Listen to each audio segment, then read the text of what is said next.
Bismillahirrahmanirrahim. Assalamualaikum warahmatullahi wabarakatuh. Perkenalkan, saya Andi Adriansyah dengan NIM 60200122078 akan mempresentasikan materi dari tugas IoT. Kita masuk dalam pembahasan IoT Networking dan Komunikasi. Materi ini bertujuan untuk membahas cara perangkat IoT saling berkomunikasi dengan tujuan untuk digunakan dalam jaringan dan protokol komunikasi. Terdapat 5 tujuan materi di dalam. Yang pertama, mengenal protokol komunikasi, yaitu bertujuan untuk dapat berbagai protokol yang mengatur komunikasi perangkat IoT. Yang kedua, model komunikasi M2M, memahami interaksi mesin ke mesin secara langsung. Ketiga, tantangan dan solusi, yaitu kita mengidentifikasi terlebih dahulu apa kendala dan cara menangani konektivitas IoT. Yang keempat, peran edge dan 5G, yaitu dapat kita jelaskan pentingnya edge computing dan jaringan 5G. Yang terakhir, keamanan dan interoperabilitas, yaitu kita dapat menjamin keamanan dan kompatibilitas antar perangkat. Protokol IoT berdasarkan lapisan. Yang pertama itu lapisan fisik dan jaringan, yang kedua lapisan transport, yang ketiga lapisan aplikasi. Maksud dari lapisan fisik dan jaringan yaitu untuk koneksi perangkat keras dan komunikasi dasar. Contohnya itu seperti Bluetooth, Zigbee, LoRa, dan Wi-Fi. Yang kedua itu lapisan transport, yaitu dia mengatur pengiriman data antar perangkat seperti TCP, UDP, dan TLS. Yang ketiga lapisan aplikasi. Lapisan aplikasi itu yaitu menyediakan protokol untuk komunikasi data yang digunakan langsung oleh aplikasi seperti contohnya MQTT, COAP, dan HTTP. Evolusi komunikasi IoT terdapat tiga bagian. Yang pertama keamanan, dia mengimplementasi terlebih dahulu AES dan TLS 13 dengan tujuan untuk menjaga data. Yang kedua itu edge computing. Maksud dari edge computing itu dia memproses data lokal dengan tujuan untuk mengurangi latensi. Sedangkan yang terakhir teknologi 5G yaitu memberikan kecepatan tinggi dan latensi sangat rendah.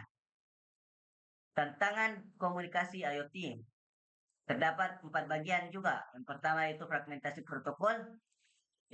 Maksud dari fragmentasi protokol itu jika banyaknya protokol berbeda dapat menyebabkan kompatibilitas yang sulit. Yang kedua keterbatasan energi dan memori. Yang dimana perangkat IoT itu memang harus menghemat energi karena terdapat sumber daya yang terbatas. Yang ketiga koneksi stabil. Dia dapat memastikan koneksi tetap kuat meski maksudnya itu perangkatnya banyak. Yang keempat skalabilitas, yaitu dia dapat mengelola jaringan besar walaupun banyaknya ribuan perangkat. Teknologi jaringan IoT terbagi menjadi 4. Yang pertama seluler, WLAN, WSN, dan MANET. Pertama itu kita berada ke seluler. Contoh dari seluler itu seperti teknologi 3G, 4G, dan 5G. Yang dimana dengan tujuan untuk konektivitas yang luas. Sedangkan WLAN seperti Wi-Fi dan VMX dengan tujuan itu jaringan yang lokal tapi cepat. WSN contohnya Zigbee dengan tujuan untuk sensor jaringan dan komunikasi yang hemat energi. Sedangkan 4 MANET yaitu jaringan ad hoc untuk perangkat bergerak fleksibel dan dinamis. Dapat kita lihat adapun perbandingan protokol nirkabel. Yang pertama itu ada Bluetooth, Zigbee, Wi-Fi, dan LoRaWAN. Untuk jaraknya yaitu Bluetooth 10 sampai 100 meter, Zigbee sama 10 sampai 100 meter, sedangkan Wi-Fi 50 sampai 100 meter dan LoRaWAN yaitu 2 sampai 15 km. Masuk ke dalam cloud. Terdapat protokol dan transport dan aplikasi. Ada pertama itu ringan. Yang maksudnya ringannya itu seperti MQTT dan COAP dengan tujuan untuk efisiensi dan konsumsi yang rendah. Yang kedua umum, contohnya juga HTTP dan TCP atau IP. Ini banyak digunakan dan karena kompatibel yang luas. Sedangkan cloud native, AWS IoT, dan Google Cloud SDK, yaitu dia mendukung integrasi cloud. Adapun model-model komunikasi M2M.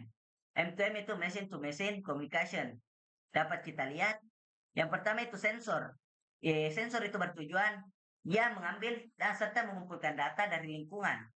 Yang kedua, edge node. Setelah data terkumpul, lalu dia memproses data secara lokal dengan tujuan untuk respon yang cepat. Yang ketiga, Cloud AI atau ML. Setelah memproses data, dia menganalisis kembali data dengan tujuan untuk insight dan pengambilan keputusan. Yang keempat yaitu terakhir aktuator. Setelah semuanya menganalisis, kemudian dia menjalankan perintah berdasarkan analisis data. Adapun model publish atau subscribe terbagi menjadi 3 bagian. Yang pertama publisher, yaitu dia mengirim data pada topik tertentu. Dengan tujuan itu dia secara efisien mengirim data. Yang kedua broker, yaitu dia mengelola lalu menyimpan sebelum didistribusi. Yang terakhir subscriber, dia menerima data yang sesuai dengan kebutuhan mereka. Mungkin itu saja penjelasan materi yang sempat saya sampaikan. Lebih dan kurangnya mohon dimaafkan. Allahumma fiqh ila aqwamit thoriq. Assalamualaikum warahmatullahi wabarakatuh.